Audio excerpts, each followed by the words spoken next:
дар мавҷ барномаи иттилоотии хабар.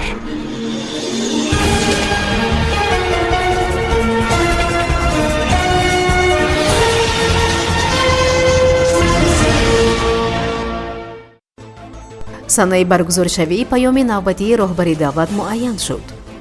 мулоқоти ҳамраисони ҳайатҳои ҳукуматии тоҷикистон ва қирғизистон баргузор гардид. барои сохтмони нерӯгоҳи барқии оби себзор шартномаи иловагӣ имзо кардид. Somon Air парвозҳоро дар хатсайри Душанбе-Хуҷанд-Душанбе зиёд кард. духтари тоҷик дар фестивали байналхалқии сирки кӯдакону наврасон соҳиби ҷои дуюм гардид. дар вилояти Суғд баъди таҷдид бинои филиали Амонатбонк ифтитоҳ ёфт. медалҳои тилло ва биринҷии Шоҳмотбозони Наврези тоҷик дар Дубай.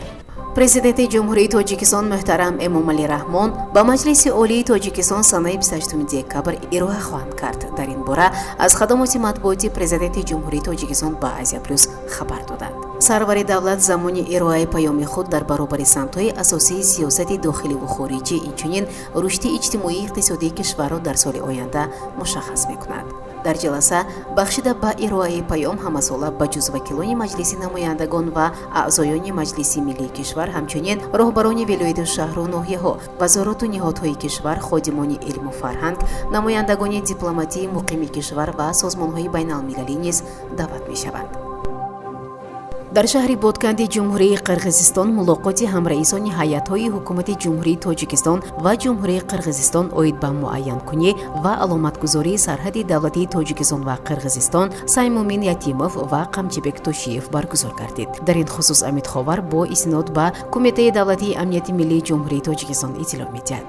зимни мулоқот роҳбарон натиҷаҳои фаъолияти гурӯҳҳои кории топографӣ ва ҳуқуқии ҳайатҳои ҳукумати ҷумҳурии Тоҷикистон ва ҷумҳурии Қирғизистонро оид ба муайянкунӣ ва аломатгузории сарҳади давлатии Тоҷикистон ва Қирғизистон дар соли 2023 баррасӣ намуда, доир ба пурзур намудани корҳо оид ба анҷом додани таъини хатти гузаргоҳи лоиҳавии сарҳади давлатии Тоҷикистон ва Қирғизистон дар қитъаҳои боқимонда супоришҳои мушаххас доданд. мулоқот дар фазои дӯстона ва ҳусни тафоҳум баргузор гардид.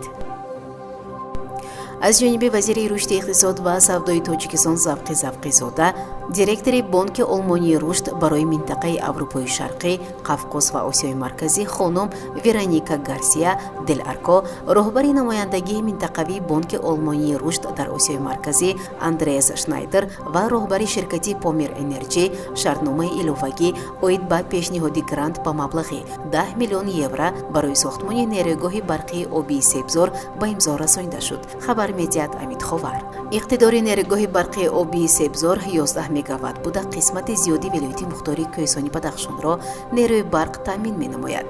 бо нерӯи барқ таъмин менамояд ва имконияти содироти барқро ба ноҳияҳои назди сарҳадии кишварҳои ҳамсоя дорад. иттилоъ медиҳад Амид Ховар.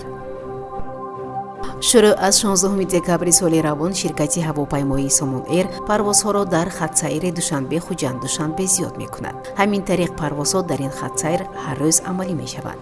дар ин хусус Амид Ховар иттилоъ медиҳад. ин тадбир бо мақсади қонеъ намудани талаботи аҳолӣ ба интиқолот тавассути ҳавопаймоҳо гирифта мешавад. ин иқдом бесобиқа набуда ҳамасола дар мавсими сармо амалӣ гардонида мешавад. парвозҳо аз пойтахт ба Хуҷанд ва баргашт дар ҳавопаймоҳои Боинг 737 иҷро мегарданд. дар шаҳри Тулаи Федератсияи Русия фестивали байналхалқии сирки кӯдакону наврасон ба забони ҷаҳонӣ «На языке мира» баргузор гардид ки дар он намояндаи Тоҷикистон Ёсуман Назарова мақоми дуюмро соҳиб шуд. хабар медиҳад Амид Ховар. дар ин фестивали байналхалқӣ намояндагони 17 кишвари олам иштирок намуда санъати худро ба намоиш гузоштанд. фестивал таҳти унвони ба забони ҷаҳонӣ баргузор гардида байни кормандони наврази студияҳои сиркӣ, мактабҳо, омӯзишгоҳҳо ва дигар таълимгоҳҳое ки дар он санъати олитарини бозиҳои сиркиро меомӯзанд аз рӯи 8 номинатсия доир гардид. намояндаи Тоҷикистон дар ин фестивал Ёсуман Назарова бо санъати волову нотакрораш зимни намоиш, додани гимнастика дар рӯи канап мақоми дуюмро соҳиб гардид ва бо ҷоизаи нуқрагини фестивал ба ватан баргашт.